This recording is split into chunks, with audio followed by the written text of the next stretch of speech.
بسم الله الرحمن الرحيم إن الحمد لله نحمده ونستعينه ونستغفره ونؤمن به ونتوكل عليه ونعوذ بالله من شرور أنفسنا ومن سيئات أعمالنا من يهدي الله فهو المهتد ومن يضلل فلن تجد له وليا مرشدا ونصلي ونسلم على محمد أما بعد فأعوذ بالله من الشيطان الرجيم بسم الله الرحمن الرحيم يا أيها الذين آمنوا اتقوا الله حق تقاته ولا تموتن إلا وأنتم مسلمون وقال تعالى يا أيها الناس إنا خلقناكم من ذكر وأنثى وجعلناكم شعوبا وقبائل لتعارفوا إن أكرمكم عند الله أتقاكم وقال النبي صلى الله عليه وسلم نعمتان مغبون فيهما كثير من الناس الصحة والفراغ أو كما قال عليه الصلاة والسلام رب اشرح لي صدري ويسر لي أمري واحلل عقدة من لساني يفقهوا قولي اللهم انفعنا بما علمتنا وعلمنا ما ينفعنا سبحانك لا علم لنا إلا ما علمتنا إنك أنت العليم الحكيم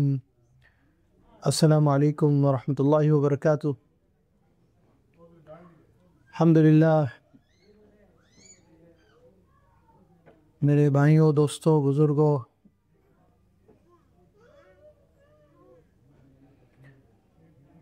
ہم اللہ کا شکر ادا کرتے ہیں کہ اللہ سبحانہ و تعالی نے ہمیں اسلام کی دولت سے اور ایمان کی دولت سے نوازا۔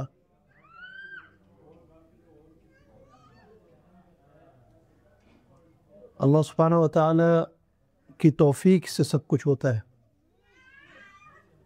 جو کچھ ہم کر رہے ہیں، جو کچھ ہم کر سکتے ہیں، وہ اللہ سبحانہ و تعالی کی توفیق سے ہوتا ہے۔ وما توفیقی الا باللہ۔ ہمارا آنا، ہمارا جمع ہونا، ہمارے نیکی کے کام کرنا، یہ سب اللہ کی طرف سے ہے اور توفیق اللہ کی طرف سے ملتی ہے۔ الحمدللہ ہم نے پچھلے مہینے کے درس میں جو ہمارا مضمون تھا وہ جو ہے حج کے مہینوں کے بارے میں تھا۔ ویسے حج کے مہینہ ہمارے ذہن میں ہوتا ہے حج کا مہینہ ذی الحجہ ہے، حج کا مہینہ مطلب ہی وہی ہے، حج والا مہینہ۔ اور حج کے دن بڑے خاص ہوتے ہیں، تو عام طور پہ ذہن اس طرف نہیں جاتا کہ حج کے مہینے اور حج کا تعلق ذی الحجہ سے باہر بھی ہوگا، لیکن جو ہمیں اسلام میں تعلیم مل رہی ہے، حج کے مہینے ہیں شوال، ذی القعدہ اور ذی الحجہ، 3 مہینے، یعنی رمضان کے بعد سے ہی شوال، ذی القعدہ اور ذی الحجہ۔ اور اب ہم ہیں ذی الحجہ کے مہینے کے اندر، اور ان قریب حج کے دن شروع ہونے والے ہیں۔ 8 ذی الحجہ سے حج کا پہلا دن شروع ہو جائے گا، اور یہ وہ دن ہے جب حجاج جو جا چکے ہیں، کیونکہ اکثر جو حج پہ جانے والے وہ جا چکے ہیں، کچھ چند ہوں گے شاید جو ابھی تیاری کر رہے ہوں گے، جا رہے ہوں گے، لیکن جو اکثر حج پہ جانے والے وہ اپنا سفر، حج کا سفر شروع کر چکے ہیں۔ اور یہ البتہ الگ بات ہے کہ بدھ والے دن سے انشاءاللہ مینا کا جو دن ہوتا ہے پہلا، وہ ہوگا 8 ذی الحجہ۔ تو اس سے پہلے کہ ہم حج کے دنوں میں جائیں کہ حج کے دنوں میں کیا کرتے ہیں اور حج کے دنوں میں کیا ہمارے لیے سبق ہے، چاہے ہم ادھر موجود ہیں یا نہیں ہیں، یہ سمجھے کہ حج اسلام کے ان اراکین میں سے جو بنیادی ہیں، یعنی جو ایک حدیث ہے بنی الاسلام علی 5 شہادت لا الہ الا اللہ وان محمد رسول اللہ واقام الصلاۃ وایتاء الزکاۃ وصوم رمضان والحج بیت اللہ من استطاع الیہ سبیلا، کہ اللہ کے گھر کا حج کرنا جو استطاعت رکھتا ہے۔ اب یہ جو 5 بنیادیں ہیں اسلام کی، ان میں سے 3 تو ایسی ہیں جو ہم سب کے اوپر ہیں۔ پہلی ہے شہادت، یعنی اللہ کی گواہی دینا اور محمد صلی اللہ علیہ وسلم کو آخری نبی ماننا، اللہ کا ایک ہونے کی گواہی دینا اور محمد صلی اللہ علیہ وسلم کو آخری نبی ماننا۔ نماز کا ادا کرنا، اب جو بالغ ہیں، عاقل ہیں، جن کا کوئی عذر نہیں ہے، جو شرعی عذر، تو انہوں نے نماز پڑھنی، ہر حالت میں پڑھنی، 5 وقت کی نماز کی پابندی ہے۔ اور یہاں تک جو بچے ہیں ان کو سکھانا ہے، تاکہ جب ان پہ فرض ہو جائے نماز تو وہ بھی پڑھنا جانیں، نماز کو بھی جانیں اور نماز کی اہمیت کو بھی جانیں۔ تو نماز لازم ہے۔ اور پھر آتا ہے روزہ. تو روزہ ایسی عبادت ہے جو رمضان میں سال میں ایک دفعہ ہے. ویسے تو روزوں کے بہت سے موقع آتے ہیں. آپ روزہ تو پورے سال میں کئی دنوں میں رکھ سکتے ہیں، سال کے 5 دنوں کے علاوہ. لیکن کچھ موقع ایسے ہوتے ہیں جس میں ثواب زیادہ ہے روزہ رکھنے کا. لیکن کچھ موقع ایسا ہے، یعنی جو رمضان کے موقع ہیں، رمضان کے دن ہیں، 29-30 دن ہیں، اس میں فرض ہے روزہ رکھنا لازم. ان پہ جو عاقل ہیں، بالغ ہیں، جن کا کوئی عذر نہیں ہے، یعنی شرعی عذر، اور سفر پہ نہیں ہے، سفر پہ لازم نہیں ہے، رکھنا چاہے تو رکھ سکتے ہیں. لیکن سفر میں گنجائش ہے کہ آپ نہ رکھیں اور بعد میں رکھ لیں. تو ان سب عذر کے علاوہ روزہ بھی رکھنے ہیں. اور عام طور پہ یہ بھی ترغیب جاتی ہے کہ بچوں کو بھی سکھائیں. بچوں پہ لازم نہیں ہے لیکن وہ دیکھیں کہ روزہ رکھتے کیسے ہیں، تاکہ جب ان پہ لازم ہو تو ان کو پتہ ہو کہ روزے کس طرح رکھے جاتے ہیں. اب اگلے 2 پہ آ جائیں تو جو بنیادیں ہیں اگلی 2 وہ کون سی ہیں؟ وہ ہے زکوٰۃ اور حج. زکوٰۃ اور حج. اب زکوٰۃ کیا ہے؟ وہ بھی بالغ اور عاقل پہ ہے، لیکن وہ ہر بالغ اور عاقل پہ نہیں. جو صاحب نصاب ہے، جن کے پاس اتنا ہے تو ان پہ زکوٰۃ لازم ہوتی ہے شرعی لحاظ سے. اب یہ بھی سیکھنے کا ہے کہ بھئی ہم سیکھیں کہ ہمارے پہ زکوٰۃ ہے یا نہیں. اس میں یہ کہ ہو سکتا ہے کوئی بالغ نہ ہو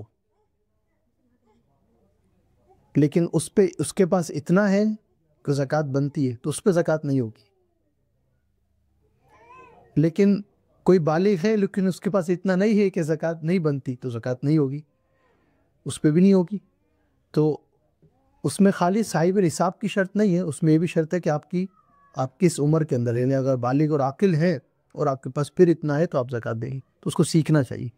تو زکوٰۃ ہر کسی کے اوپر نہیں ہے. اور پھر حج ہے، اس کے بارے میں اللہ فرمائے من استطاع الیہ سبیلا، کہ جو گنجائش رکھتا ہے، طاقت رکھتا ہے حج کرنے کی، اس پہ حج ہے. اب یہ گنجائش و طاقت کیا چیز ہے حج کی؟ ایک تو آپ کی صحت اجازت ہے آپ کو حج کرنے کی. دوسرا یہ کہ آپ مالی لحاظ سے آپ کو اجازت، یعنی مالی لحاظ سے گنجائش ہو. تیسرا یہ ہے کہ جو حالات ہے وہ آپ کو اجازت ہے. اب حالات کا بھی ضرور ایسا ہوتا ہے، میں مثال دیتا ہوں کہ ایک ٹائم تھا جن کے پاس مالی لحاظ سے گنجائش تھی اور صحت کے لحاظ سے بھی گنجائش تھی، لیکن حالات ایسے تھے، یعنی کووڈ کے جو ٹائم تھا، چاہتے ہوئے بھی نہیں جا سکتے تھے، راستے بند ہیں. یہاں تک کہ حرم کو بھی اس لحاظ سے وہاں پہ پابندی تھی کہ بھئی آپ پہنچ بھی گئے، ویسے تو پہنچ ہی نہیں سکتے تھے عام طور پہ، لیکن اگر پہنچ بھی گئے تو آپ عمرہ یا حج نہیں کر سکیں. تو وہ ساری چیزوں کو دیکھتے ہوئے بندے کو سوچنا چاہیے کہ اگر میرے پہ ساری شرائط پوری ہوتی ہے، اور جب من استطاع الیہ سبیلا کا ایک اور جو سمجھنے والی بات ہے وہ یہ کہ پورے سفر کی ہمارے پاس گنجائش ہو، ہم یہاں سے سفر شروع کریں اور وہاں تک پہنچے، وہاں سے واپسی آ جائیں، اور جن کی ذمہ داری ہمارے اوپر ہے پیچھے، ہو سکتا ہے ہم گھر کے ہیڈ ہوں تو کرائے کی ذمہ داری ہماری ہو، یا گھر کی جو بھی معاملات ہیں گھر کے وہ سارے معاملات ہمارے ہیں. تو یہ نہیں ہے گھر کو حج کو افورڈ کرنے کا مقصد یہ نہیں ہے کہ بس میں نے حج کی ٹکٹ لے لی، اب میں پہنچ جاؤں وہاں جا کے دیکھوں گا. بعض دفعہ ایسا ہوتا ہے کہ انسان ایسے لوگوں سے بھی مل جائے تو وہ کہتے ہیں کہ ہم پہنچ تو یہاں گئے لیکن گزارا نہیں ہو رہا. تو یہ نہیں ہے کہ ہم نے ان کو کسی طور پہ کسی چیز کا نشانہ بنانا ہے، ہم نے تو یہ دھیان رکھنا ہے کہ اللہ قرآن میں فرما رہے وَأَمَّا السَّائِلَ فَلَا تَنْهَرْ، کوئی مانگتا ہے آپ سے، کوئی سوال کرتا ہے تو اس کو جھڑکو نہیں، اس سے بدتمیزی نہ کرو. اس کو آپ معذرت کر کے منع کر سکتے ہو لیکن اس سے آپ بدتمیزی نہ کرو. تو یہ ہمارا کام ہے کہ ہم نے کسی سے تمیز سے بات کرنی، کسی کو جج نہیں کرنا، لیکن ہم خود اس لیول پہ نہ آ جائیں، اس کے لیے ہمیں پوری تیاری کرنی. پھر حالات کس طرف چلے جائیں یہ ہمارے قابو میں نہیں ہے، یہ ہمارا زور نہیں ہے، لیکن ہم نے ایسی تیاری کر کے جانی ہے کہ ہم جب اللہ کے گھر جا رہے ہیں تو ویسے ہی ہم نے کسی کی، کیونکہ حدیث میں آتا ہے الید العلیٰ خیر من الید السفلیٰ، یعنی اوپر والا ہاتھ نیچے والے ہاتھ سے بہتر ہے. یعنی کیا مقصد ہے اس کا؟ دینے والا لینے والے سے بہتر ہے۔ مقصد یہ نہیں کہ لینے والا دینے والے سے بہتر ہو سکتا ہے، وہ اللہ کے زیادہ قریب ہو، مقصد یہ ہے کہ دینے والے جو صفت ہے وہ اچھی ہے، آپ لینے والے نہ بنے، دینے والے زیادہ بنے، جو صحابہ کی صفت تھی۔ تو آپ یہ سوچ کے نہ جائیں کبھی بھی حج پہ کہ جو ہوگا دیکھ لیں گے، توکل نہیں ہے، یہ تواکل ہے، بیوقوفی ہے کہ اللہ نے آپ کو سوچ دی ہے، بھئی آپ کو پتہ ہے انجازن میرا یہ خرچہ ہوگا، ساری خرچوں کو ذہن میں رکھتے ہوئے جائیں تاکہ آپ کسی کے محتاج نہ ہو، کیونکہ وہاں جا کے جب پوری دنیا کی توجہ اللہ کے گھر کی طرف ہے اور اللہ کی طرف ہے، آپ کی توجہ کوئی اور طرف ہو تو یہ بھی مناسب نہیں ہے۔ تو یہ بھی حج کی تیاری میں سے ایک چیز ہے۔ حج کی تیاری پہ جب ہم بات کر رہے ہیں، ایک اور چیز جو حج کی تیاری ہے وہی کیا ہے کہ حج کو سیکھ کے جائیں۔ بعض لوگ بیچارے وہاں پہنچ جاتے ہیں، زندگی بھر کی کمائی آپ نے لگائی ہے یا لائف ٹائم اپرچونٹی آپ کے پاس، اور آپ نے حج کے مسائل نہیں سیکھے، جو ہوگا دیکھ لیں گے، اللہ غفور الرحیم ہے۔ حج کے فضائل و مسائل سیکھ کے جائے۔ فضائل آپ کے سامنے ہوں گے تو آپ کو خوشی ہوگی اعمال کرتے ہوئے، مسائل سامنے ہوں گے تو آپ صحیح کریں گے، دونوں چیزیں اپنی جگہ اہمیت ہے۔ تو فضائل اور مسائل کو سامنے رکھتے ہوئے حج کو آپ کریں گے تو آپ کو مزہ بھی آئے گا، اور حج کا پھر آپ پہ انشاءاللہ ایک اثر بھی ہوگا حج کا، کیونکہ حج کا ایک مقصد ہے۔ تو یہ چیز بڑی ضروری ہے۔ ایک عالم اہل علم جو فرماتے ہیں حج کے بارے میں، جب وہ حج کی ترغیب وغیرہ دیتے ہیں، وہ فرما رہے تھے کہ ہمارا تو یہ حال ہو گیا کہ کبھی ہمارے حج عمرے کی یہ حالت ہوتی ہے کہ جب ہم جاتے ہیں نا تو ہم یہاں سے جاتے ہوئے کہتے ہیں لبیک، یعنی جوش میں نا کہ بھئی لبیک اللہم لبیک لبیک لا شریک لک لبیک ان الحمد والنعمت لک والملک لا شریک لک، تلبیہ پڑھ رہے، شوق ہے کہ بھئی حج پہ جا رہے ہیں، کوئی عام بات نہیں، الحمدللہ اللہ نے قبول کیا، اپنا کوئی کمال نہیں ہوتا انسان کا۔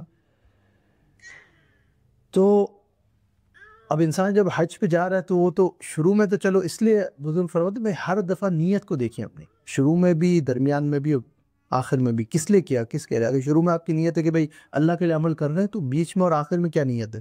اس لیے وہ جو ایک عالم اس بتا رہے تھے، فرما رہے تھے کہ بھئی حج میں نیت صاف رکھیں۔ اس پہ انہوں نے ایک چھوٹی سی بات بتائی کہ جب ہم یہاں سے جاتے ہیں تو ہم کہتے ہیں لبیک، جب وہاں پہنچتے ہیں تو کچھ اور ہو جاتا ہے، کہتے ہیں البیک، گئے تھے لبیک کے ساتھ، وہاں جا کے البیک ہو گیا۔ میں یہاں تک میں نے دیکھا، میں نے خود یہ چیز کو وٹنس کیا کہ ایک کوئی گروپ کیا ہوا تھا یا کچھ لوگ تھے تو آپس میں بات کر رہے ہیں، وہ رمضان کا ایک سفر تھا، تو غالباً مدینہ کی بات ہے کہ وہ آپس میں بات کر رہے ہیں، کہتے ہیں کہ یار دیکھو کچھ لوگ تراویح پڑھ لیں اور کچھ لوگ البیک کے لائن میں لگ جائیں، کیونکہ ان کی لائن بڑی لمبی ہوتی ہے، تراویح کے بعد پھر سحری ہو جائے گی، تو بہتر ہے تم کچھ لوگ لائن میں لگ جاؤ اور کچھ لوگ ہم تراویح پڑھ لیں۔ تو انہوں نے ان کی تراویح اور عشاء کے فرض پڑھے الحمدللہ، انہوں نے جتنا مجھے ان کی بات سمجھ میں آئی، میں تو خالی آبزرو بھی کر رہا تھا، سمجھنے کی کوشش کر رہا تھا کہ ہو کیا رہا ہے۔ تو تقسیم ایسی بھی کہ بھائی عشاء کے فرض سب پڑھیں، کچھ لوگ تراویح کے لیے ٹھہر جائیں، کچھ لوگ چلے جائیں البیک کی لائن میں لگنا ہے، تو جب تک ہماری تراویح ختم ہوگی تمہیں کھانا مل جائے گا، تو پھر جوائن کر لے گی۔ تو وہ البیک والی سین ہو گیا کہ گئے تھے لبیک کے ساتھ، جذبات کے ساتھ، مسجد نبوی میں نماز پڑھیں گے جہاں 25,000 سے لے کے 50,000 ایک نماز کا ثواب ہے، اور رمضان کی راتیں ہیں، اور قیام اللیل ہے، اور تہجد ہے، اور قرآن کا سننا ہے، اور اللہ کے نبی کی مسجد ہے، اور بیت اللہ ہے، اور حرم ہے، اور 1,00,000 نمازوں کا ثواب ہے، لیکن ادھر گئے تو چکن بروس بھاری ہو گیا۔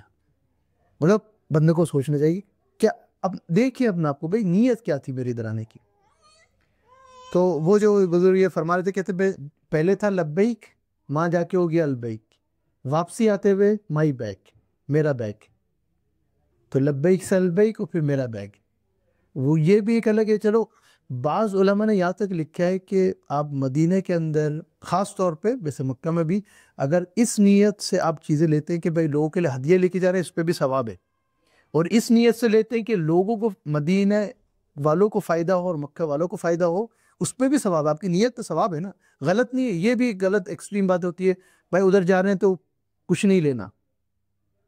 اگر آپ نیت آپ کی صحیح ہے کہ آپ لوگوں کے لیے ہدیہ لے کے جا رہے ہیں، نیت آپ کی صحیح ہے کہ آپ فائدہ پہنچانا چاہتے ہیں اپنے طور پہ، تو آپ یہ صحیح ہے، لیکن اس کے لیے آپ کی نمازیں اگر مس ہو رہی ہوں اس کے لیے اگر آپ کا ٹینشن سارا ڈائیورٹ ہو رہا ہو کہ بھائی کلو پہ آپ گن رہے ہو، جیسے نہیں عام دوسرے سیمسٹر پہ ہوتا ہے، دوسرے سفر میں ہوتا ہے یار ایئرپورٹ جائیں گے تو کیا ہوگا، تو وہ جو آخری کا جو مومنٹ ہے جس میں ہمیں استغفار کرنا چاہیے، جس میں درود شریف کی پابندی کرنی چاہیے، جس میں طواف وداع ہو رہا ہے، یہ ساری چیزیں بھول جاتے ہیں، یہ پیچھے چلی جاتی ہے، سیکنڈری ہو جاتی ہے، شاید ہو رہی ہو لیکن طواف کے دوران لگیج، کلو، پیکنگ، کیونکہ اس لیول پہ چلی گئی کہ وہ چیز سیکنڈری ہو گئی اور پیکنگ بیگ اوپر آ گیا، تو یہ اس لیول پہ نہیں جائے، ہر چیز کو اس کا درجہ دیں، یہ بہت ضروری ہے، اور یہ ذہن پہلے سے بنا کے جائے کہ ہم اس لیول پر، یہ کوئی عام سفر نہیں ہے کہ چلو ہر سفر کی طرح ہم جو ہے آخری مومنٹ تک دیکھ لیں گے، کیونکہ وہ ساری چیز کا ایفیکٹ پوری فیملی پہ ہوتا ہے،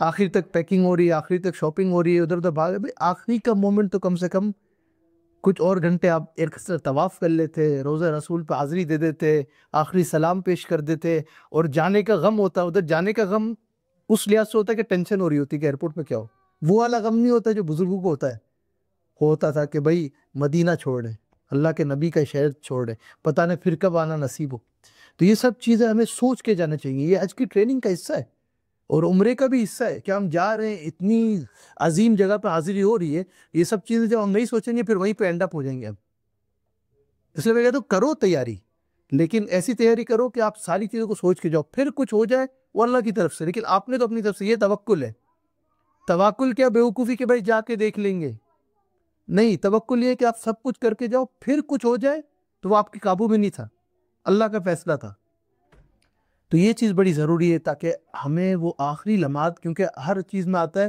انما الاعمال بالخواتیم، انما الاعمال بالنیات شروع کے اندر، کہ نیت میں اعمال کا دار و مدار ہے، اور انما الاعمال بالخواتیم اعمال کا دار و مدار خاتمے پر بھی ہے، کہ بھئی آپ اینڈنگ کیسے کر رہے ہیں، ایسی اینڈنگ کر رہے ہیں کہ اللہ کو دکھا رہے ہیں کہ ہم غم کے ساتھ جدا ہو رہے ہیں روزہ رسول سے، غم کے ساتھ جدا ہو رہے ہیں بیت اللہ سے، ادھر پوری دنیا متوجہ ہوتی ہے نماز پڑھنے کے لیے، اب ادھر جا کے بھی ہماری توجہ نہ ہو، دیکھیں یہاں تو ہم رخ کدھر کرتے ہیں، کعبے کی طرف، وہاں پہنچ کے بڑا دکھ ہوتا ہے کہ لوگوں کا رخ کدھر ہوتا ہے،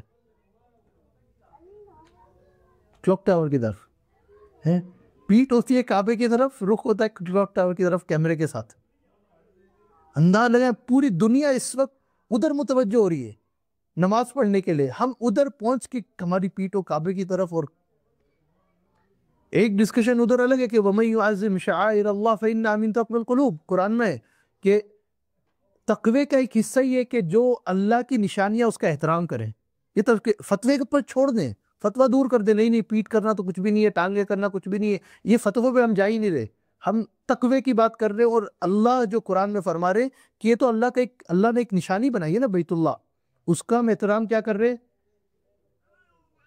اس کی طرح بھی ہماری، اس کو دیکھنا بھی ثواب، کعبے کو، عمر رضی اللہ عنہ کعبے پہ کھڑے ہوئے تھے اور حجر اسود کی طرف کھڑے ہو کے عمر رضی کہتے ہیں دیکھو اگر اللہ کے نبی نے تمہیں احترام نہیں دیا ہوتا تو ہم نہیں، وہ سب کو بتانے کے لیے کہ بھئی اصل ہم پتھر کی عبادت نہیں کرتے نہ حجر اسود کی، اور میں یہ بھی عام طور پہ لوگوں میں جب انٹرفیت پہ ہم بات کرتے ہیں یا نوجوانوں میں کہتا ہوں بھائی دیکھو یہ چیز سمجھ لو، ہمارا رخ ہوتا ہے کعبے کی طرف، لیکن ہم نماز اللہ کے لیے پڑھتے ہیں، کعبے کی عبادت نہیں کر رہے ہم، نہ حجر اسود کی عبادت کر رہے ہیں، ہمارا وہ ڈائریکشن ہے، ڈائریکشن انسان کو چاہیے ہوتا ہے، لیکن اللہ قرآن میں کیا فرما رہے ہیں فَإِنَّمَا تُوَلُّوا فَثَمَّ وَجْهُ اللَّهِ، تم جہاں بھی مڑو گے اللہ تمہیں دکھے گا، اللہ تمہیں ملے گا، تو اللہ تو ہر جگہ ہے، لیکن اللہ نے ایک سم دی ہمیں، ڈائریکشن دی ہے، تو وہ اس ڈائریکشن پہ پہنچنے کے بعد جو بیت اللہ ہے، ادھر آدم علیہ السلام کی حاضری لگی، پہلے نبی اور پہلے انسان کی، ابراہیم علیہ السلام نے اسماعیل علیہ السلام کے ساتھ اس کعبے کو بنایا،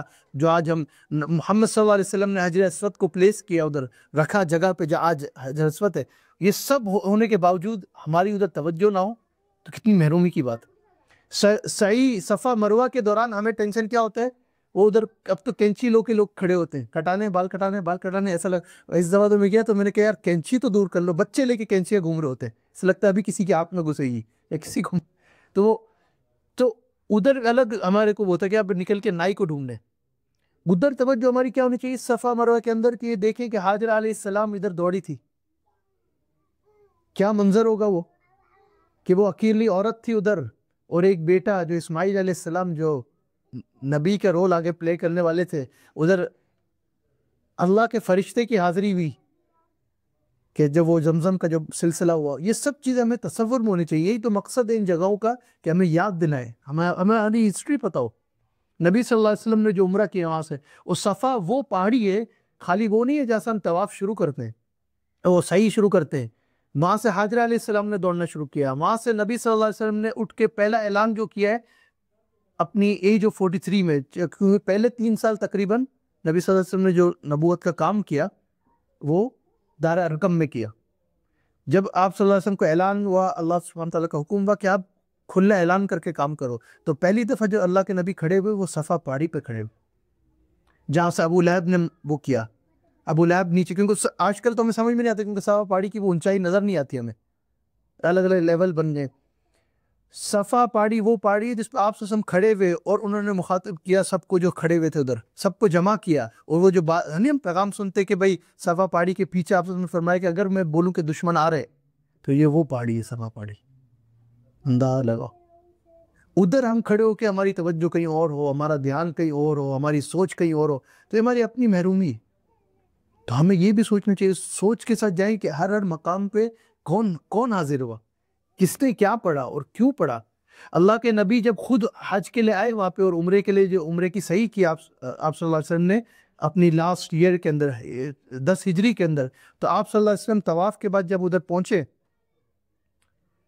تو متوجہ ہوئے ایک کعبے کی طرف، کیونکہ بیت اللہ ایک فلور سے تو بیت اللہ نظر آتا ہے، باقیوں سے مشکل ہوتی ہے کیونکہ آپ بند اتنے فلور گئے تو نظر نہ بھی آئے تو ہمیں پتہ ہے سمت یہ ہے، صفا سے جو ہم الٹا کی طرف یوں مڑتے کعبے کی طرف، تو اس طرف متوجہ کہ اللہ کے نبی نے جو ہے ایک تو ان الصفا والمروۃ من شعائر اللہ، یہ قرآن کی آیت پڑھی کہ یہ بھی اللہ کے نشانیوں میں سے، ایک تو کعبہ اللہ کی نشانی ہے لیکن یہ بھی صفا مروہ بھی اللہ کی نشانیوں میں سے، ان الصفا والمروۃ من شعائر اللہ، اللہ کی نشانیوں میں سے، تو اس کا احترام کریں ہم.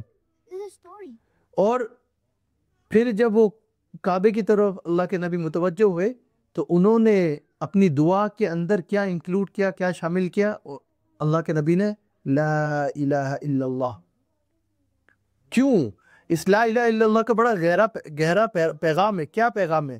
کیونکہ جب ابو لہب کو یہ پیش کیا گیا تو سب سے پہلے ابو لہب نے مخالفت کی اس ٹائم کے اوپر، اور ابو لہب نے کہا کہ محمد تمہاری بربادی ہو، نعوذ باللہ.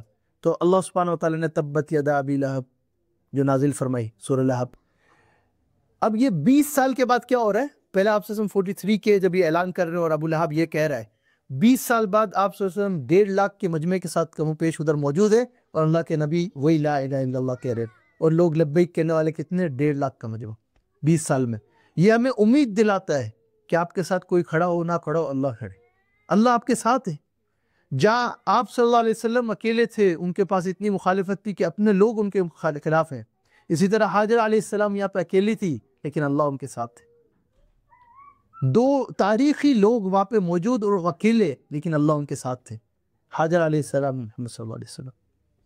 تو یہ ہمیں پیغام دیتا ہے کہ آپ اکیلے ہو تو اللہ آپ کے ساتھ. اس لیے ابو بکر رضی اللہ عنہ جو آپ صلی اللہ علیہ وسلم کے ساتھ تھے غار حرا میں، تو اللہ سبحانہ تعالیٰ نے کیا ان کو تسلی دی؟ اللہ ثالثہما، اللہ تیسرے ہیں تمہارے ساتھ.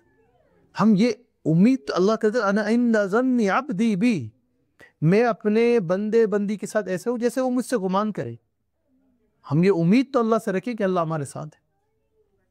تو یہ حج کا سفر بڑا خاص سفر ہے، جس کو اللہ نے نصیب کیا وہ تیاری کر کے جائے، جس کو ابھی تک موقع نہیں ملا وہ اللہ سے دعا کرے. ایک بزرگ یہ فرماتے تھے کہ ہر اذان کے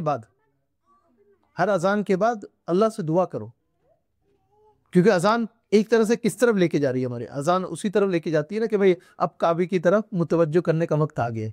تو ہر اذان کے بعد دعا کرو کہ اللہ مجھے بیت اللہ کی حاضر نصیب کرے. شوق تو ہم رکھیں نا، راستے تو اللہ بنانے والے ہیں، ہمارے پیسے، ہماری سہولیات، ہمارا کام، ہماری یہی سہولیات بناتے، اللہ راستے بنانے والے. تو ہم شوق رکھیں، دعا کریں اللہ سے کہ اللہ میں بیت اللہ کی حاضر نصیب کرے، وہ مقبول حاضری بھی ہو. تو یہ 8 ذی الحجہ جو ہے، جو آنے والا ہے بدھ والے دن، یہ حج کا پہلا دن ہوتا ہے۔ مینا میں لوگ پہنچتے ہیں، آپ صلی اللہ علیہ وسلم بھی اسی طرح مینا میں پہنچے، تو آپ صلی اللہ علیہ وسلم نے خود بھی آرام کیا، لوگوں نے بھی آرام کیا، تیاری کی، جو ہے نا بندہ جو ہے مینٹلی بھی اور فزیکلی بھی پریپیئر ہوتا ہے اگلے دن کے لیے۔ اور دوسرا یہ کہ آپ صلی اللہ علیہ وسلم نے یہ بھی خیال رکھا کہ جو جانور تھے، اونٹ تھے اور باقی جو جانور تھے، ان کو بھی آرام ملے، کیونکہ رحمت للعالمین ہے۔ تو آپ صلی اللہ علیہ وسلم نے خاص انتظام کیا مینا کے اندر جانوروں کا بھی، کہ جانوروں کو بھی آرام ملے، کیونکہ کل ہم نے اگلا سفر کرنا ہے، مینا سے کہاں جانا ہے؟ عرفہ جانا ہے۔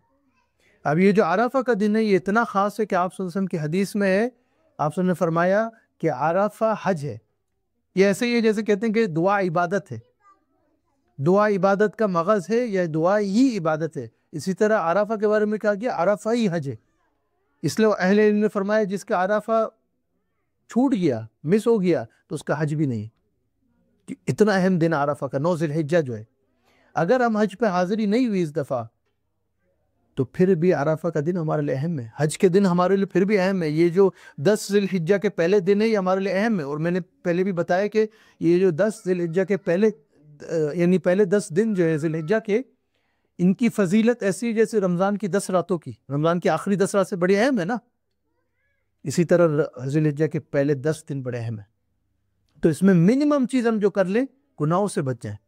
جیسے حج کے بارے میں آتا ہے فَلَا رَفَثَ وَلَا فُسُوقَ وَلَا جِدَالَ فِي الْحَجِّ، جو حج پہ جا رہا ہے اس کو گالی گلوچ اور یعنی آرگیومنٹس، اور جو ہوتا ہے نا کہ کسی طرح کے لڑائی کے اندر اور کسی طرح کی بحث میں اور گالی گلوچ میں نہیں پڑنا چاہیے۔ اسی طرح ہم بھی اپنا آپ کو ٹریننگ دیں، ہم حج کے دن کو خود، میں ایک ریکومنڈیشن یا ایک نصیحت، ایک کہ اگر ہم اس طرح کر سکے کہ ہر حج کے دن کے اندر، یعنی 8 ذی الحجہ کو لے لیں، گھر والوں کے ساتھ بیٹھ جائیں روزانہ کے طور پہ، 8 ذی الحجہ کو ہم یہ دیکھیں کہ 8 ذی الحجہ کو وہاں پہ کیا کر رہے ہیں مینا والے۔ ایک تو ہے نا کہ ہم ٹی وی پہ دیکھ رہے ہیں، لائف فالو کر رہے ہیں، ٹھیک ہے، وہ ایک الگ ہے، اللہ نے ایک آج سہولیات دی ہمیں، مختلف آلے دیے، مختلف جو ٹولز دیے، ہم فالو کر سکتے ہیں۔ لیکن ایک یہ اپنے طور پہ فالو کریں، ایک ہوتا ہے کہ لائف فالو کر رہے ہیں، ایک ہوتا ہے کہ لائف میں فالو کر رہے ہیں۔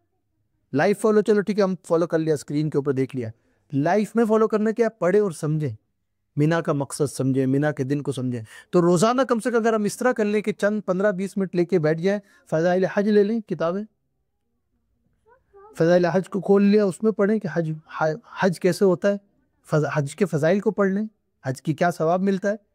تو روزانہ کچھ نہ کچھ حج کے بارے میں پڑھ لیں، 8 ذی الحجہ کو 8 ذی الحجہ کے بارے میں پڑھ لیں، 9 ذی الحجہ کو عرفہ کے دن کے بارے میں پڑھ لیں، 10 ذی الحجہ کو جو ہے وہ عید کے بارے میں پڑھ لیں۔ بھلے عید کا دن ہے، کوئی ایک وقت تو نکلے گا نا جب ساتھ بیٹھیں گے، یا پھر اس طرح کر لیں کہ 7 ذی الحجہ کو سارے دنوں کے بارے میں پڑھ لیں، لیکن کم سے کم گھر والوں میں ماحول تو بنے کوئی، یا پھر کوئی ایک لیکچر سن لیں حج کے بارے میں، کوئی ایک ماحول ہو تاکہ یاد دہانی تازہ ہو کہ بھائی گھر والوں کو بھی فیل ہو کہ یہ حج کے دن ہے، اور ہمیں بھی شوق ہو کہ کیا ہو رہا ہے ادھر، لاکھوں لوگ جمع ہیں۔ عرفہ کا دن تو ایسا اندازہ لگائیں کہ کتنے دنیا کے لوگ وہاں جمع ہوتے ہیں، مختلف زبانوں والے، مختلف جو ہے وہ رنگ و نسب والے، مختلف علاقوں والے، اور کس لیے جمع ہوتے ہیں؟ ایک اللہ سے بات کرنے کے لیے۔ کتنا عظیم، یہاں تک آتا ہے کہ اللہ سبحانہ وتعالیٰ اس دن فرشتوں سے کہتے ہیں، جیسے نہیں عید والے دن اللہ سبحانہ وتعالیٰ کیا کہتے ہیں کہ ان کا کیا، ان بندے بندیوں کا کیا اجر ہو جنہوں نے میرے لیے پورے مہینہ روزہ رکھا، میں ان کو کیا دوں۔ اسی طرح عرفہ کے دن اللہ فرما رہے اپنے فرشتوں سے کہ تم دیکھو کہ یہ میرے بندے کس لیے جمع ہوئے، اللہ کو معلوم ہے، لیکن اللہ فرشتوں کو آگاہ کر رہے ہیں، دیکھو میرے بندے کس لیے جمع ہوئے، یہ کیا مانگ رہے مجھ سے۔ تو اگر ہم ان دعاؤں میں شامل ہو جائیں کہ ہم بھی عرفہ میں اللہ سے دعا مانگیں۔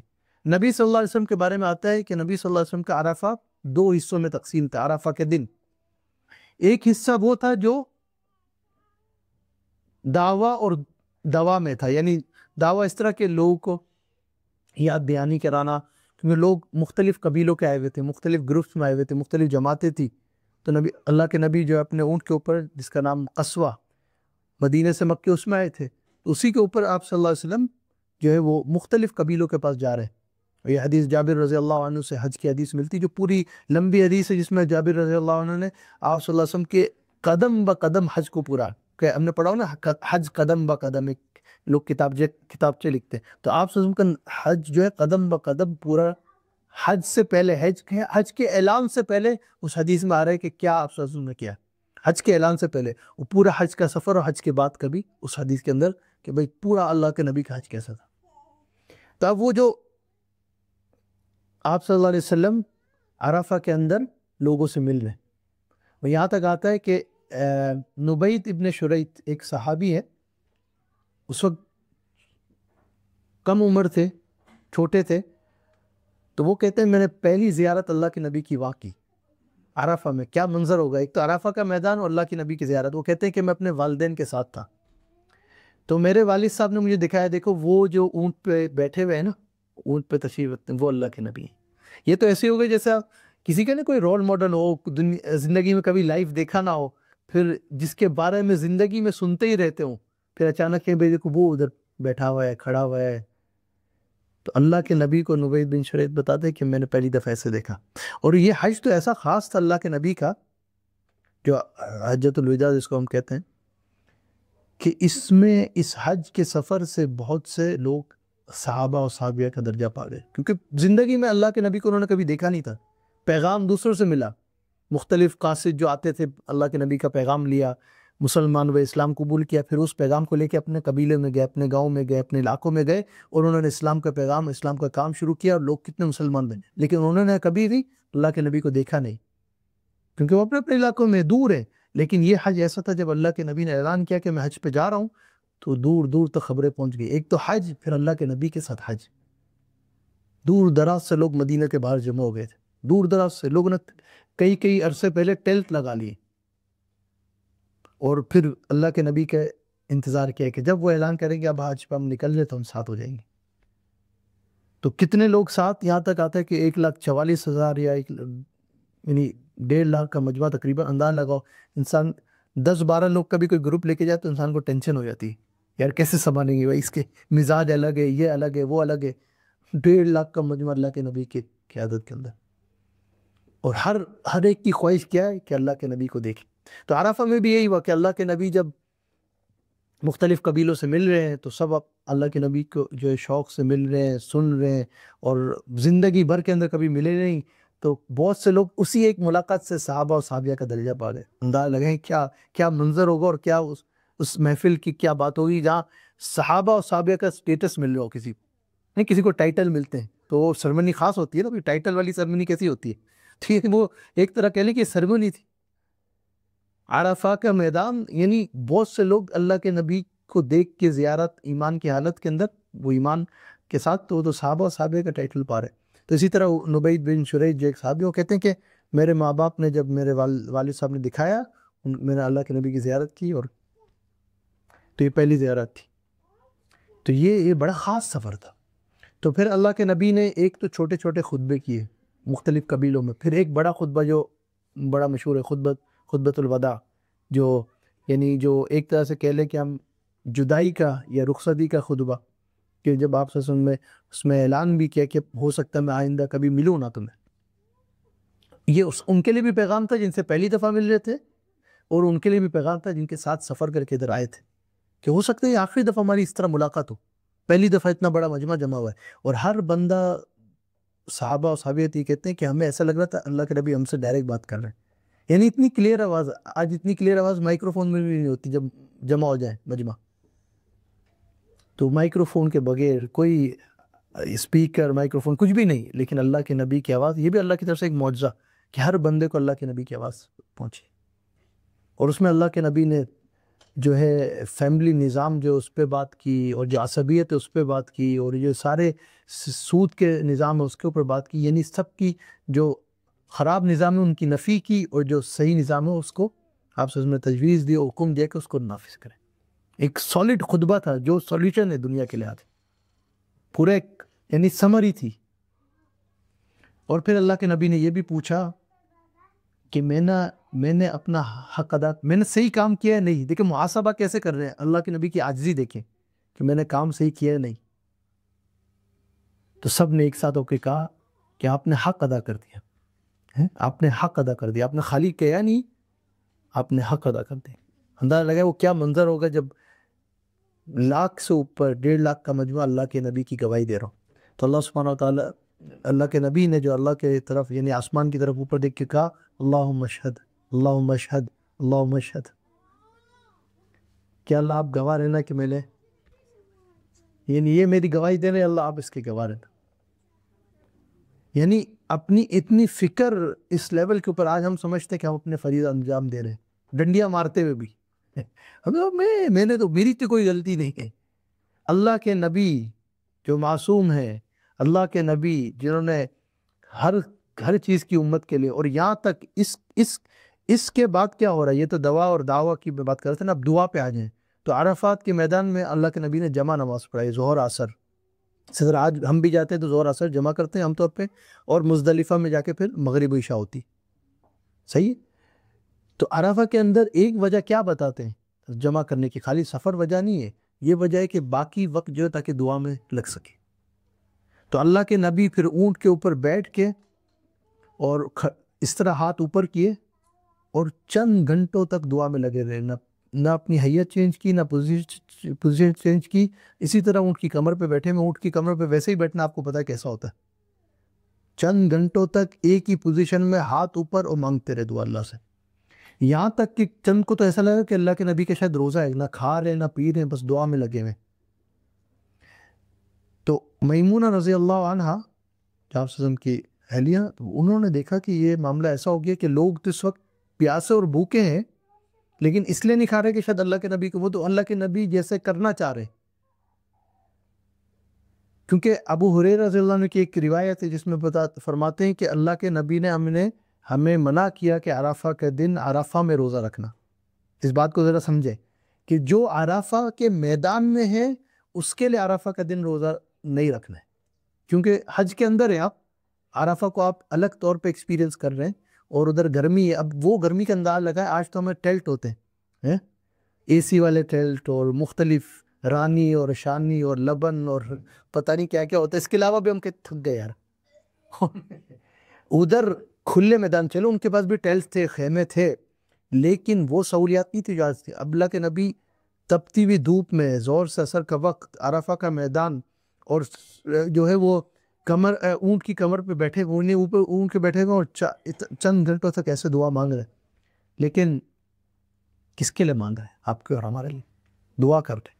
اپنے پیغام جو اللہ کے نبی نے پہنچایا، 23 سال کی محنت، اس کو اللہ کے سامنے پیش کر رہے ہیں. ہم اپنا جو کام کرتے ہیں کب اللہ کے سامنے پیش کرتے ہیں؟ پھر ہم کہتے ہیں رزلٹ نہیں آ رہا، سمجھ میں نہیں آ رہا، کیونکہ ہمارا کام ہے کرنا، لیکن اللہ کے سامنے پیش تو کریں. موسیٰ علیہ السلام کلیم اللہ تھے، ہر دفعہ اللہ کے سامنے اپنا کام پیش کرتے تھے، ہر روزانہ اللہ کو جو ہے دن کی کارگزاری سناتے تھے کہ یہ میرا عاشق کا دل ایسا گزر. تو اللہ کو کم ہم اپنی بات بتاتے ہیں، پھر دنیا بھر کو تو شکایتیں کرتے ہیں ہم، اللہ سے کب بات کرتے ہیں؟ تو اللہ کے نبی نے دکھایا عرفہ کے میدان میں چند گھنٹوں تک دعا میں لگے ہیں. جب ابو ہریرہ رضی اللہ عنہ نے روایت جو بتائی، تو مسلمان اس وقت تو عام طور پہ عادی تھے کہ بھئی 7-8 سال سے تقریباً عرفہ کے دن کا روزہ رکھ رہے، عرفہ کے دن کا روزہ 7-8 سال سے رکھ رہے. اب اس دن نہیں رکھنا کیونکہ اللہ کے نبی کا پیغام آ گیا، ہم نے روزہ نہیں رکھنا. لیکن یہ سمجھ میں نہیں آ رہی کہ جب اللہ کے نبی نے کہا کہ روزہ نہیں رکھنا، لیکن اللہ کے نبی خود بھی بھوکے پیاسے ہیں، روزہ رکھا یا نہیں رکھا، یہ سمجھ میں نہیں آ رہی. تو میمونہ رضی اللہ عنہ جو آپ وسلم کی اہلیہ ہے، وہ ان کی آپ حکمت کا اندازہ لگائیں. تو انہوں نے کوئی اعلان نہیں کیا، کوئی کچھ نہیں کیا. انہوں نے کہا دیکھو اس کا ایک ہی حل ہے. اللہ کے نبی کے پاس دودھ کا ایک گلاس لے کے گئی، اور اللہ کے نبی نے جب دیکھا تو اللہ کے نبی سمجھئے کہ آخر اللہ کے نبی ہیں، ان سے زیادہ حکمت والا کون؟ نہ کوئی تھا، نہ کوئی ہوگا، نہ کوئی آئے گا. انہوں نے دودھ کا گلاس لیا اور اونچا کیا تاکہ سب دیکھ لیں، ویسے اونٹ پہ تھے، اور پھر آپ نے پیا. تو لوگوں کو سمجھ میں آئے گی کہ اللہ کے نبی کا روزہ نہیں ہے. پھر لوگوں نے کھایا پیا، کیونکہ کھانا پینے کی ممانعت تو نہیں ہے، لیکن عبادت اتنا لگے دعا کے اندر کہ چند گھنٹوں تک دعا کرتے رہے. تو عرفہ کا دن جب حج کا دن اتنا خاص ہے، اس میں ایک دعا جو اللہ کے نبی نے خاص عرفہ کے دن کی کہی، وہ ہے لا الہ الا اللہ وحدہ لا شریک لہ لہ الملک ولہ الحمد وہو علی کل شیء قدیر. اس دعا کا اہتمام کریں عرفہ کے دن کا. تو دعاؤں کا خاصی 3 چیزیں عرفہ کے دن آپ کر لیں. 3 چیزیں. ایک، دعاؤں کا اہتمام کریں. چند گھنٹے دعا کے لیے نکال سکتے ہیں، یہ تو نصیب کی بات ہے. اگر ہم کر لیں تو کتنی بڑی خوش نصیبی کہ ہم نے چند گھنٹے دعا کے لیے نکالے، وہ بھی گھر کی سہولیات کے اندر یا مسجد کی سہولیات میں، عرفہ کے میدان میں بھی نہیں بیٹھے ہوئے ہم. اور اس دفعہ ابھی تو عرفہ کا میدان بھی وہ نہیں ہوتا جو پہلے تھا. تو چند گھنٹے ہم عرفہ کے اندر، عرفہ کے دن کے اندر. اور دوسری چیز جیسے میں نے کہا کہ عرفہ میں جو ہوگا، عرفہ کے میدان میں، یعنی جو حج پہ ہوگا وہ عرفہ میں ہی ہوگا، کیونکہ اس کے علاوہ ہو ہی نہیں سکتا کہیں، کیونکہ پھر اس کا حج ہی نہیں ہوگا. جیسے میں نے کہا کہ حج عرفہ کے بغیر ہے ہی نہیں حدیث کے مطابق. تو عرفہ میں اگر آپ نہیں ہے تو آپ پہ حج نہیں ہے، یعنی آپ حج نہیں کر رہے، تو اس کا مطلب پھر آپ روزہ رکھ سکتے ہیں. جب آپ روزہ رکھ سکتے ہیں، اگر کوئی شرعی عذر نہیں ہے، کوئی اور معاملہ نہیں ہے، تو آپ روزہ رکھیں عرفہ کے دن کا. بھلے لمبا روزہ ہے لیکن اس کی جو فضیلت ہے کیا ہے، 2 سال کے اللہ گناہ معاف فرمائیں. اللہ کے نبی کی حدیث ہے کہ مجھے اللہ سے امید ہے کہ اللہ 2 سال کے گناہ معاف فرمائیں گے، ایک جو سال چل رہا ہے اور ایک آنے والا سال. لیکن یہ صغائر کے بارے میں، چھوٹے گناہوں کے بارے میں، کبائر کے بارے میں نہیں. کبائر کا معاملہ الگ ہے، جن کے ساتھ معاملہ ہے وہ بھی صحیح کرنا ہے، اللہ سے معافی بھی مانگنی ہے. صغائر کے 2 سال کے گناہ اللہ معاف کر رہے ہیں. ایسا موقع اللہ ہمیں دے رہے ہو اور ہماری محرومی ہو جائے کہ ہم کہیں نہیں یار یہ ہے وہ ہے یہ ہے وہ ہے. عرفہ کے دن کا روزہ. دوسری چیز ہے، ایک ہے دعاؤں میں گزارے، اور یہ دعاؤں کے مطابق میں کہتا ہوں کہ بھائی کم سے کم 15-20 منٹ تو نکال سکتے ہیں نا 24 گھنٹے میں. اور سب سے، اور میں تھوڑا اس کو اور آسان کر دوں، بھائی سحری کے اگر آپ روزہ رکھ ہی رہے تو سحری میں چند منٹ نکال لیں، اور افطاری کے وقت چند منٹ نکال لیں. یہ منیمم کی بات ہو رہی ہے، لمٹ کرنے کا نہیں کہا، منیمم. تو آپ کو کچھ تو کہ آپ نے روزہ بھی رکھا، اور جو 2 قیمتی وقت ہیں روزے کے وقت، سحری اور افطاری، اس وقت آپ نے دعا بھی کر لی، اور عرفہ کے دن کی نسبت سے. اور جب دعا کریں تو 3 حصوں میں دعا کا کر دیں. 2 حصے تو نیچرل ہیں، اور پھر اس کے علاوہ 3 کی بات کروں. 2 حصے جو نیچرل ہیں وہ کیا ہے کہ اللہ کی تعریف اور بڑائی، نبی صلی اللہ علیہ وسلم کے اوپر درود شریف، یہ 2 حصے. اس کے علاوہ 3 کیا ہے، اپنے آپ کو دعا میں شامل کریں، اپنے آپ کے لیے، اپنے لیے دعا کریں. اللہ قرآن خود کہہ رہے ربنا آتنا فی الدنیا حسنہ وفی الآخرۃ حسنۃ وقنا عذاب النار. تو اپنے آپ کو دعا میں شامل کریں. پھر اپنے گھر والوں کے لیے، ماں باپ کے لیے، بچوں کے لیے، ربنا هب لنا من ازواجنا وذریاتنا قرۃ اعین واجعلنا للمتقین اماما رب ارحمہما کما ربیانی صغیرا. والدین کے لیے دعا، زندہ ہے یا چلے گئے ان کے لیے دعا. پھر معاشرے کے لیے دعا. اس وقت دنیا بھر میں جو حالات ہو رہے ہیں، ہم جو منیمم چیز کر سکتے وہ نہ کر رہے ہوں، پھر ہم لوگوں کو کہ بھئی ان کا قصور، ان کا قصور، ان کے لیے دعا کریں جو حالات سے لوگ اس وقت گزر رہے ہیں. وہ تیسری چیز جو عرفہ کے دن سے خاص ہے وہ کیا ہے، وہ ہے تکبیر تشریق، جو عرفہ کے دن کے فجر سے، یعنی 9 ذی الحجہ کی فجر سے شروع ہوتی ہے اور 13 ذی الحجہ کے اثر. اس میں 2 قول ہیں. ایک قول ہے حضرت عبداللہ کا، جو فرماتے ہیں کہ بھئی عرفہ کے دن کی فجر سے لے کے یوم النحر جو کہ عید کا دن ہے اس کے اثر تک، یعنی 8 نمازوں میں ہر نماز کے بعد ایک دفعہ تکبیر تشریق، اللہ اکبر لا الہ الا اللہ اللہ اکبر اللہ اکبر لا الہ الا اللہ پڑھنا ہے. علی رضی اللہ عنہ کا جو قول ہے، جو عام طور پہ جمہور لوگ لیتے ہیں، وہ 23 نمازوں کا ہے. یعنی 9 ذی الحجہ کی فجر، یعنی جمعرات کی صبح، ہم جو دن میں دیکھ لیتے ہیں تاکہ آسان ہو، تو جمعرات کی فجر سے لے کے پیر کی عصر تک، یہ 13 ذی الحجہ ایام تشریق بھی کہلاتے ہیں. تو جمعرات کا پورا دن، جمعے کا پورا دن، ہفتے کا پورا دن، افطار کا پورا دن، اور پیر والے دن 3 نمازیں.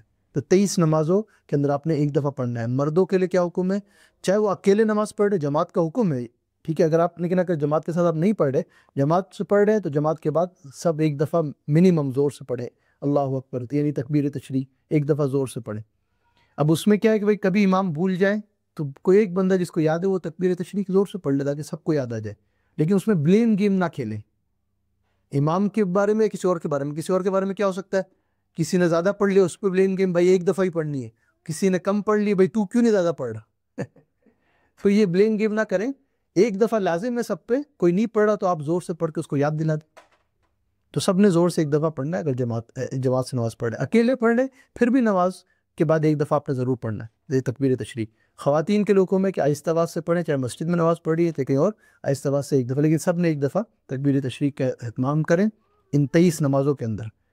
ہر ایک میں تکبیر تشریق کا اہتمام کریں انشاءاللہ. تو یہ چیز 3 چیزیں، تکبیر تشریق عرفہ کے دن، عرفہ کے دن کا روزہ ہے، اور تیسری چیز عرفہ کے دن کی دعا ہے، اور جو منیمم چیز عرفہ کے دن میں کر لینا، گناہوں سے بچ جائے۔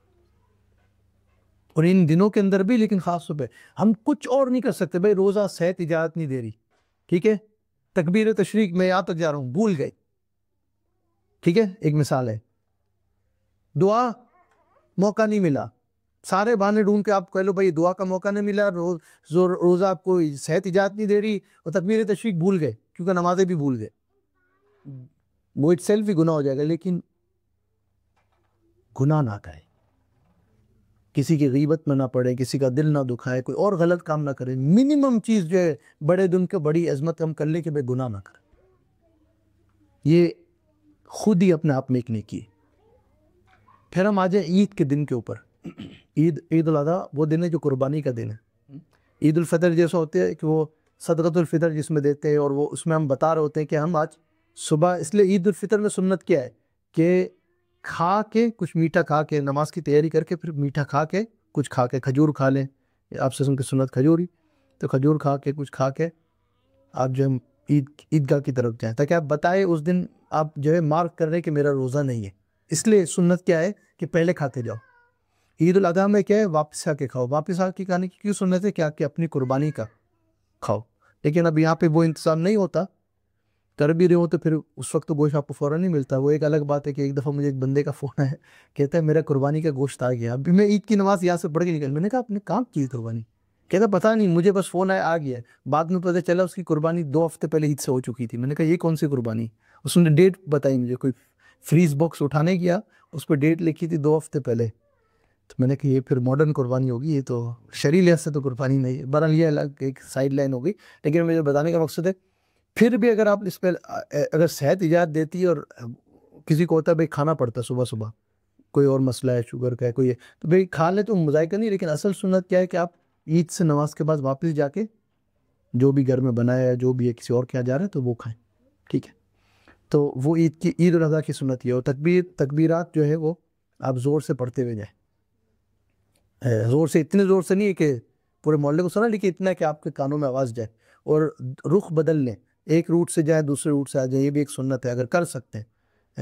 یہ نہیں کہہ رہا کہ رونگ وے چلا کہ بھئی میں، امام صاحب نے کہا تھا کہ بھئی 2 راستے لے ہیں، تو ہے نہیں دوسرا راستہ، لیکن نکالنا ضرور ہے قرات کے ساتھ، دوسرا راستہ ضرور نکال لیں۔ تو نہیں، یہ نہیں، مقصد یہ کہ اگر پاسبلٹی ہے، اور یہ بھی اگر پاسبلٹی جہاں آپ عید کی نماز پڑھ رہے ہیں اگر وہاں پہ پیدل جا سکتے تو بہت اچھا، نہیں جا سکتے کم سے کم اگر آپ پبلک ٹرانسپورٹ یوز کر رہے ہیں یا اپنی گاڑی میں جا رہے ہیں تو گاڑی تھوڑا سا دور پارک کر دیں، تھوڑا سا چل کے بھی چلیں قدم، واپسی بھی پھر واپسی میں تھوڑا سا روٹ بدل لیں، تو آپ کہیں نہ کہیں اس ثواب میں بھی شریک ہو جائیں گے۔ اور ایک اور جو لازم چیز ہے وہ ہے قربانی۔ صاحب نصاب جو ہے جس پہ زکوٰۃ لازم ہے، جس پہلے ہم نے جو بات کی، تو اس پہ قربانی بھی لازم ہے۔ اور قربانی کا مسئلہ یہ ہے کہ دیکھیں اگر پورا گھرانہ یا گھر میں چند لوگ ہیں جن پہ قربانی بنتی ہے، تو ایک پورے گھرانہ کے لیے ایک بکرا کافی نہیں ہوگا۔ بکرے اور دمبے اور یہ جانوروں میں، بھیڑ میں، ان میں ایک حصہ ہوتا ہے، ایک بندے کا ایک حصہ، گائیں، بیل، اونٹ، ان میں 7 حصے ہوتے ہیں۔ تو یہ مسئلہ بھی سمجھ کے اور مسائل سمجھ کے پھر قربانی آپ کریں۔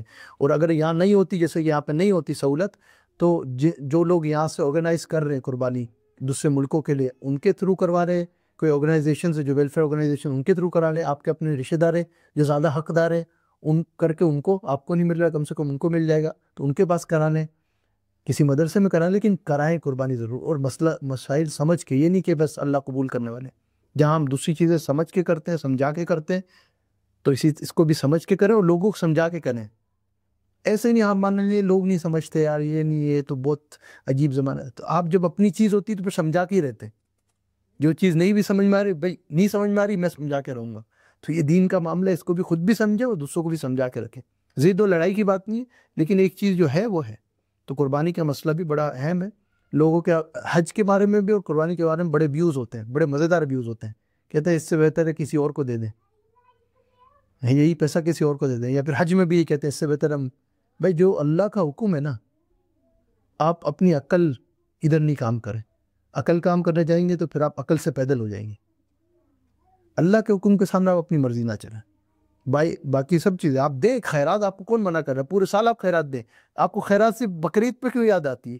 آپ کو خیرات صرف جو حج فرض ہو گیا تو آپ کو سیمسٹر پہ کیوں نہیں خیرات یاد آتی؟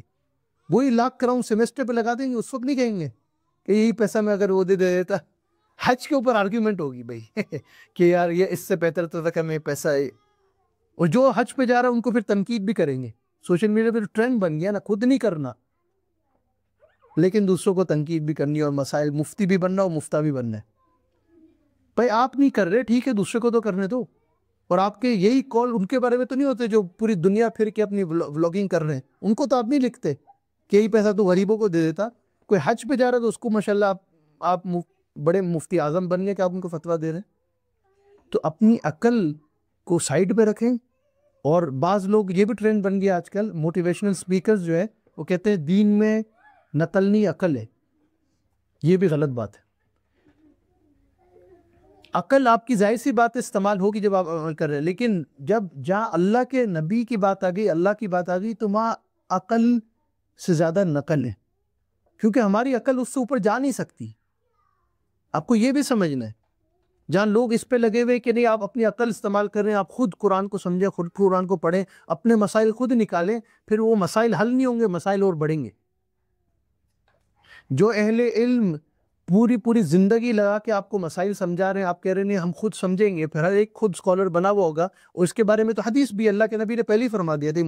یہ موٹیویشنل سپیکرز کو آپ سائیڈ بھی کر دیں، اللہ کے نبی نے پہلے ہی فرما دیا تھا یہ ہونے والا ہے. جو آج یہ سارے آئے میں ہر ایک بندہ بنا ہوا ہے خود دوسروں کو گمراہ کرنے کے اوپر.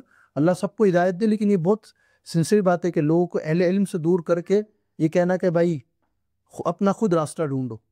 میڈیسنز کے بارے میں تو ہم یہ نہیں کہتے، ہم کہتے ہیں بھائی کوئی ماہر ڈاکٹر سے جا کے علاج کرا کہ اناڑی سے نہیں. کوئی ادھر خود سب اناڑی بنے ہوئے.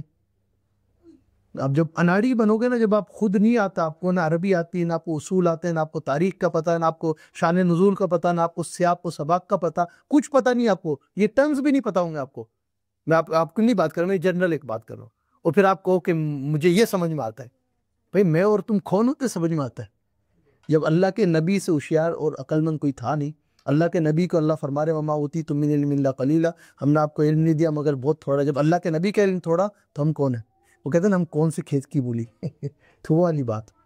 تو اللہ سبحانہ تعالیٰ سمجھ کے توفیق عطا کرے. تو عید کا دن جو ہے اس کی خوشی بھی منائے اس دفعہ تو الحمدللہ. چلو بعض لوگوں نے کہا، جیسے مجھے پاکستان ایمبیسی والے کہتے ہیں کہ ہمارے لیے تو یہ نقصان دہ، آپ کے لوگوں کے لیے فائدہ ہوگا کہ آپ کو رینٹ ڈے مل گیا جمعے والے دن، جمعے کا بھی نماز اور عید کی. بولا ہمیں تو ہماری 3 چھٹیاں چلی گئی، جمعہ ہفتہ اتوار ویسے ہی چھٹی تو ہماری تو 3 چھٹیاں چلی گئی. ایمبیسی میں جو یہاں پہ کام کرو وہ ہم کہہ رہے تھے ہماری 3 چھٹیاں چلی گئی. تو ہمارا تو ویسے تو رینٹ لے کے یہ فائدہ ہے انشاءاللہ. امید ہے سب کو. میں عام طور پہ ترغیب دیتا ہوں صحیح طریقے سے آپ چھٹی لیں. بیمار نہیں ہو عید والے دن کہ میں بیمار ہوں سک لیو لے لیے میں نے، یہ پیغام صحیح نہیں جائے گا، نہ کام پہ نہ گھر والوں کو، کہ بھائی سک لیو لے کے ہم چھٹی میں. تو الحمدللہ ریڈ ڈے ہے تو کم سے کم یہ کہ اسکول کی بھی چھٹی، آپ کے کاموں سے بھی چھٹی ہوگی، تو اس دن کو ترتیب سے منائے تاکہ بچوں کو پتہ چلے. کیونکہ اللہ کے نبی فرما رہے ہاں اس قوم کی 2 عیدیں، عید الفطر اور عید الاضحیٰ. تو خوشی منائے، تحفے دیں، ملیں لوگوں سے جا کے، ساتھ کھائیں، اور اس عید کو واقعی عید کے طور پہ منائیں. اور عید کی نماز بھی کا بھی اہتمام کریں، پڑھیں. ٹھیک ہے. اب عید کی نماز میں بھی یہ سمجھ لیں کہ دیکھیں مردوں پہ تو لازم ہے عید کی نماز، عورتوں اور بچوں پہ لازم نہیں ہے، لیکن وہ آ جائے تو ان کو بھی ثواب ملے گا. یہ 2 بیلنس والی چیزیں، جن پہ لازم نہیں ان پہ لازم نہ کریں، اور گنجائش ہے تو ان پہ پابندی نہیں لگے. آپ سمجھ رہے بات کو؟ تو یہ دونوں چیزیں. بعض والوں پوچھتے ہیں بھائی جائز نہیں، دیکھیں جائز ضرور ہے لیکن لازم نہیں. یہ 2 چیزیں میں فرق ہوتا ہے. مردوں پہ لازم ہے کہ پڑھنی انہوں نے نماز، اور بغیر عذر کے چھوڑنی نہیں. عذر کیا ہے؟ اگر آپ واقعی ایسے بیمار ہیں، یا پھر عذر کیا ہے کہ اگر آپ مسافر ہیں، صحیح ہے، تو مردوں پہ لازم ہے. خواتین کے اوپر کیا ہے کہ لازم نہیں ہے، لیکن اگر آئیں گی، شریک ہوں گی، پڑھیں گی نماز سارے اصولوں کے ساتھ، سب کے اوپر اصول ہیں، خالی خواتین پہ، مردوں عورتوں دونوں کے اصول ہیں، ان کی پابندی کرتے تو ثواب ملے گا. بلکہ ایک اللہ نیک مجلس میں گیدر ہوئیں. ٹھیک ہے. تو عید کی نماز کی بابت اب مسجد عائشہ کا جو طریقہ وہ یہ ہے کہ انشاءاللہ اس دفعہ بھی مسجد عائشہ میں ہی ہوگی. 8 بجے صبح پہلی نماز ہے، 9:30 بجے دوسری نماز ہے، اور 11 بجے تیسری نماز ہے. عید کی 3 نمازیں 8، 9:30 اور 11. جمعے کی نماز ہمارے یہاں مسجد عائشہ میں 1 ہوگی اس دن. ویسے ہر جمعے کو، جیسے کل جمعہ تھا 2 نمازیں تھیں، اس کے اگلے آنے والے جمعے کو بھی 13 جون کو بھی 2 نمازیں ہوں گی. صرف اگلے جمعے کے لیے 6 جون کو ایک نماز ہوگی. وہ اس وجہ سے نہیں ہے کہ نیشنل ڈے، اس وجہ سے نہیں ہے کہ ہم ایک نماز کر رہے ہیں نیشنل ڈے پہ. سویڈن کا نیشنل ڈے نا 6 جون. تو اس وجہ سے کہ بس ترتیب ایسی بنی ہے کہ انشاءاللہ 8 بجے پہلی عید کی نماز، 9:30 بجے دوسری، اور تیسری جو ہے 11 بجے. تو پھر انشاءاللہ 1 بجے عید کی نماز ہوگی، یعنی 12:50 کے اوپر، یعنی 1 میں 10 کم پہ اذان، جو جمعے ظہر کی اذان ہوتی ہے اس وقت جمعے کی اذان ہوگی، اور 1 بجے انشاءاللہ خطبہ اور نماز ہوگی. تاکہ اس کو بھی ذہن میں رکھ لیں اور دوسروں تک بھی پیغام پہنچا دیں، تاکہ کسی کا جمعہ اگر یہاں پڑھنا چاہ رہے تو مس نہ ہو. ویسے تو جمعہ الحمدللہ آپ لوگ کے علاقوں میں بھی ہوں گے، لیکن اس کو مد نظر رکھتے ہوئے یہ فیصلہ کیا کہ یہاں پہ انشاءاللہ اس دن ایک ہی جمعے کی نماز کریں گے انشاءاللہ. تو یہ ہے. اور اسی کے ساتھ ساتھ آخری میں درس کے اس حوالے سے بات یہ ہے کہ جون اور جولائی کے اندر درس نہیں ہوں گے. پچھلے سال تو ہم نے درس جون جولائی میں کیے تھے. اس سال یہ جو ابھی درس آج ہو رہا ہے یہ جون کے اس جگہ ہی ہو رہا ہے، کیونکہ اگلے ہفتے ہم نے کرنا تھا لیکن عید کا ویکینڈ ہے. تو جولائی میں ایک وقفہ ہوگا. تو جون جولائی کا وقفے کے بعد 2 اگست کو جو پہلا ہفتے کا دن ہے سیٹرڈے، تو اس میں انشاءاللہ 2 اگست کو انشاءاللہ ہمارا اگلا درس ہوگا. لیکن جو چند باتیں میں آپ لوگ سے ریکویسٹ کرنا چاہوں گا آخر کے اندر، وہ یہ ہے اس بات کو سمجھ لیں کہ دیکھیں چھٹیاں اپنی جگہ ہیں، درس کے وقفے اپنی جگہ ہیں. ہم جہاں بھی ہوں، چاہے سویڈن کے اندر، میں عام طور پہ ترغیب دیتا ہوں کہ بھائی آپ اگر ادھر بھی ہیں اور چھٹیاں نہیں ہیں، کچھ بھی نہیں ہے، لیکن گھر والوں کے ساتھ کوشش کریں. بچوں کی چھٹیاں ہوں گی، جو آپ کو ابھی بچوں کے ساتھ موقع مل رہا ہے بعد میں نہیں ملے گا. جن کے بچے چھوٹے ہیں نا خاص طور پہ، کیونکہ چند عرصے گزریں گے بچوں کے اپنے پلانز ہوں گے. آپ سفر بھی کریں گے تو اکیلے کریں گے، بچے کہیں گے ہم پیچھے، ہمارے الگ پلانز ہیں. تو ابھی جو موقع ہے وہ آپ کے پاس گولڈن اپرچونٹی ہے، سونے پہ سہاگا کہتے ہیں نا. تو ابھی اگر آپ کی چھٹیاں نہیں بھی ہیں پھر بھی بچوں کے لیے وقت نکالیں. اسٹاک ہوم میں اتنی ایکٹیویٹیز ہیں وہ ساتھ کر لیں، بچوں کے ساتھ ٹائم اسپینڈ کریں. وقت بچوں کو جو انویسٹمنٹ آپ آج کریں گے آپ کو اس کا فائدہ بھی ہوگا. تو ایک چیز میں یہ کہوں گا، بچوں کے ساتھ ٹائم اسپینڈ کریں، چاہے اسٹاک ہوم کے اندر کریں. سویڈن خود اللہ کی قدرت ہی ہے نا. تو میں آپ کو اس لیے ترغیب دوں گا بھائی سویڈن کے اندر گھومیں. اور سمر کے اندر جتنا زبردست موسم ہوتا ہے یہاں پہ، اتنی چیزیں دیکھنے والی ہیں. ایک ویکینڈ لے لیں، کچھ بھی لے لیں. اگر آپ کی چھٹیاں نہیں، گنجائش نہیں ہے، آس پاس کے ممالک چلے جائیں. آپ کو یہ بھی سہولت، اللہ نے سہولیات دی ہوئی ہے تو آپ ان کو یوز کریں. ان بچوں پہ نہیں لگائیں گے تو کس پہ لگائیں گے؟ جمع کر کے کھا جائیں گے. تو بچوں پہ لگائیں، بچوں کے ساتھ وقت اسپینڈ کریں، یہاں پہ ایکٹیویٹیز کریں، اسٹاک ہوم میں کریں، اسٹاک ہوم سے باہر کریں، پورے سویڈن میں گھومیں. اور اگر آپ ملک سے باہر بھی جا رہے ہیں، یا تو اپنے ملک انڈیا پاکستان جا رہے ہیں، کہیں اور جا رہے ہیں ٹرپ کے اوپر، اس میں چند چیزوں کا خیال رکھ لیں. چاہے اسٹاک ہوم کے اندر ہے، چاہے اسٹاک ہوم سے باہر ہے، چاہے سویڈن سے باہر آپ جا رہے ہیں، چند چیزوں کا خیال. دیکھیں ہم مسلمان، سیمسٹر پہ بھی مسلمان ہیں، چھٹیوں پہ بھی ہم مسلمان ہیں. تو اسلام کا جو ہمارے پہ لیبل ہے نا، ایک بزرگ فرماتے تھے دیکھو کپڑے کے کلر کوئی بھی ہو، مسلمان ایسا ہے جیسے وائٹ لباس نہیں ہوتا، سفید لباس، اس پہ چھوٹا داغ بھی نظر آتا ہے. تو ایسی کوئی حرکت نہ کریں جس کی وجہ سے اسلام بدنام ہو. عام طور پہ ہم سنیں گے بھائی ہمارا ملک بدنام نہ ہو. میں یہ چیز کو کم درجہ دیتا ہوں، میں کہتا ہوں بھائی ہمارا اسلام بدنام نہ ہو. لوگ یہ نہیں کہیں گے انڈیا پاکستان بنگلہ دیش یا کوئی اور، لوگ کہیں گے کیسے مسلمان ہیں، کیسے لوگ ہیں. تو کہیں بھی جائیں صفائی کا بھی خیال رکھیں. اس میں بعض دفعہ ہوتا ہے بھائی ہم بچوں کے ساتھ ہیں، اتنی بڑی فیملی ہے، ٹھیک ہے، ادھر ادھر ہم لوگ نوٹ کرتے ہیں ایک چیزوں کا. آپ یقین کریں کسی نے ایک گاڑی سے کچرا پھینک دیا مثال کے طور پہ سفر کے دوران، وہ دیکھیں یہ کیا کہ ابھی تو نماز پڑھ کے کھڑے ہوئے، مصلی بند کیا، وہ پہلی چیز یہ ہوئی.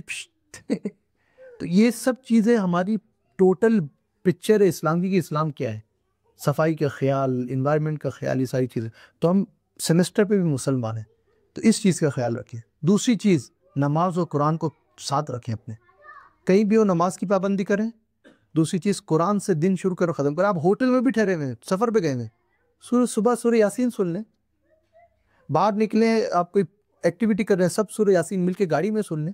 مطلب دن تو شروع ہو نا قرآن سے، دن ختم بھی ہو قرآن. بچوں کو یہ نہیں لگے کہ بھائی ہم اسکول کے ساتھ سب کچھ بند ہو گیا. قرآن تو ہماری زندگی کا حصہ ہے. تو قرآن اور نماز کو کہیں بھی نہ چھوڑے. چاہے دوسری چیزیں جٹی ہے آپ کی، لیکن قرآن صبح سن لیا، شام کو سن لیا، کچھ پڑھ لیا، کسی سے سنا دیا. والد اپنے بچوں کو سنا دے قرآن، تو پھر بچوں کو بھی شوق ہوگا. شاید ایک دن والد صاحب پڑھ رہے سورہ یاسین، اگلے دن کوئی بچہ پڑھ رہا ہوگا سورہ یاسین. تو شوق آئے گا نا جب آپ خود بنیں گے ماڈل. یا سن لیں، پڑھ لیں، یہ سب نظام بوال. تو قرآن اور نماز. اور پہلی چیز تو میں نے جیسا آپ کو کہا مسلمان ہر جگہ ہے، تو ہر چیز کر رہے سوچ کے کریں. بھائی سیمسٹر پہ ہیں تو وہ نہیں ہوتا ہے بھائی ایوری تھنگ از فیئر ان وار ان لو. تو ہم سمجھتے ہیں کہ بھائی جب نکلے سیمسٹر پہ تو آئیڈینٹیٹی بھی پیچھے چھوڑ کے آ گئے. ہم چھوڑے آئیڈینٹی نے ہمیں نہیں چھوڑا، تو ہم اسلام کو بدنام نہ کریں کہیں بھی جائے، قرآن اور نماز کو پکڑ لیں۔ تیسری چیز کیا ہے کہ بچوں کے ساتھ، جیسے میں نے کہا کہ کوئی ایک دن کے اندر ایسا وقت ہو جس میں ہم ساتھ بیٹھیں، سیمسٹر کے اندر بھی، چھٹیوں میں بھی، اور پورے دن کو ایسے ہی تھوڑا بہت حال احوال کیسا دن گزرا آج، اور یہ چیز جب واپس اسکول بھی شروع ہو جائے، آپ کے کام بھی شروع ہو جائیں، جب بھی یہ معمول رکھیں۔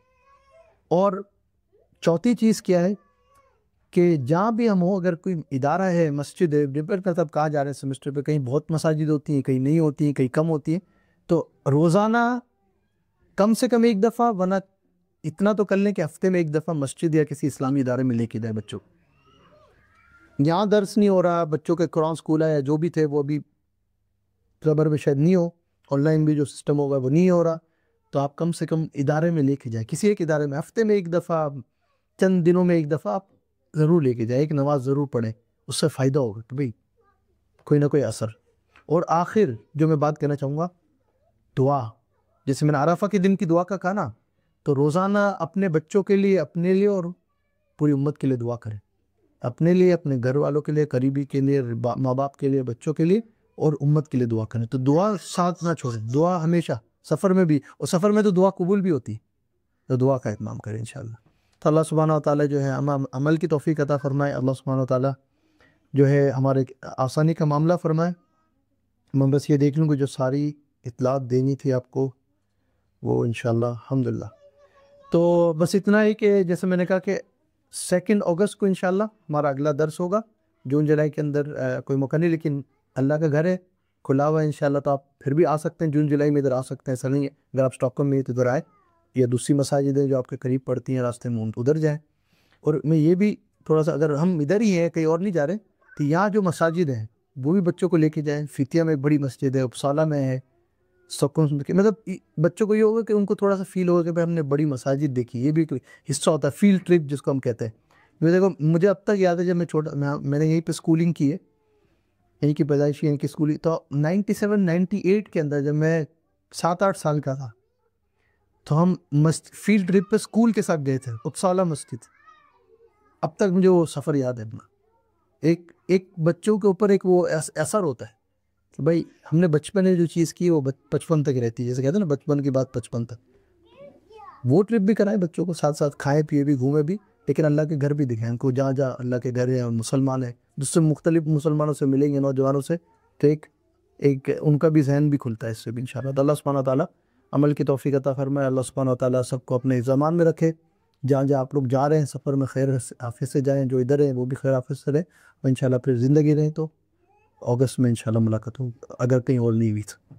جزاک اللہ خیر، سبحان اللہ بحمدہ، سبحانک اللہم وبحمدک، نشہد ان لا الہ الا انت، نستغفرک ونتوب الیک۔